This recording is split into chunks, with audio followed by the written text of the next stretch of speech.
এই যে রাষ্ট্র মেরামতের দফা আমরা ঘোষণা করছি, এটি কিন্তু বিএনপির কোনো রাষ্ট্র মেরামতের দফা না।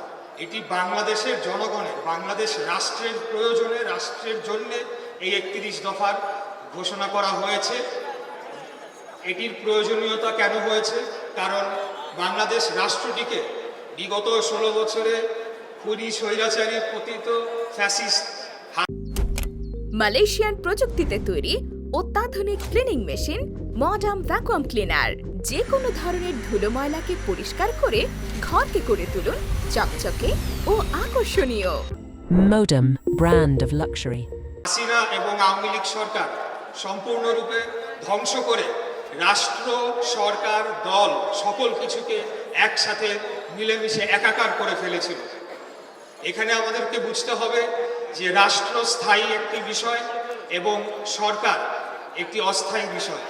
রাষ্ট্রের জনগণ থাকে, তার একটি ভূখণ্ড থাকে এবং সেই রাষ্ট্রের জনগণ তারা নির্বাচিত একটি সরকারকে দায়িত্ব দেয় কিছুকালের জন্য তার রাষ্ট্র পরিচালনার জন্য। এবং এই রাষ্ট্র পরিচালনা করতে গিয়ে কিছু রাষ্ট্রযন্ত্র থাকে, সেগুলো স্থায়ী, যাদের মাধ্যমে রাষ্ট্রকে পরিচালনা করা হয়। আজকে আমাদের এই 31 দফা বাংলাদেশের স্বাধীনতা, সার্বভৌমত্ব এবং এটিকে স্থায়ী করার লক্ষ্যে এবং জনগণের কল্যাণে এই 31 দফার প্রণয়ন করা হয়েছে। এই যে আমাদের 31 দফা, এটিকে মূলত 4টি শ্রেণীতে বিভক্ত করা হয়েছে।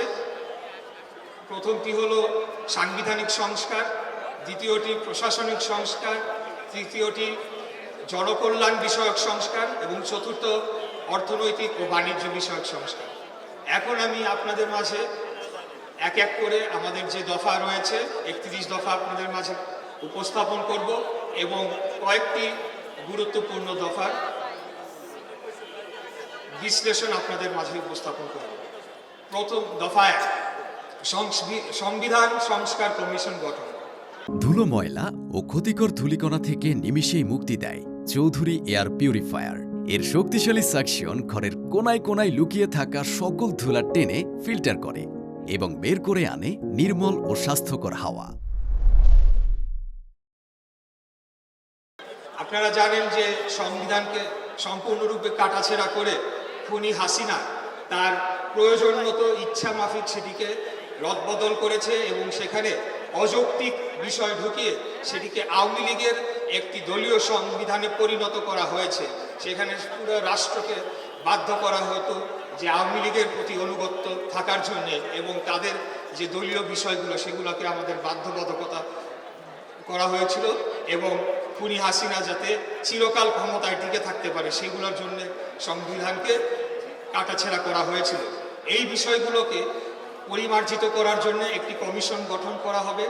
সেখানে সেই কমিশন একটি সুপারিশমালা প্রণয়ন করে সেটিকে আগামী নির্বাচিত সংসদের কাছে উপস্থাপন করবে। সেই সংসদ সেটিকে তখন পাশ করার জন্য উদ্যোগ নেবে।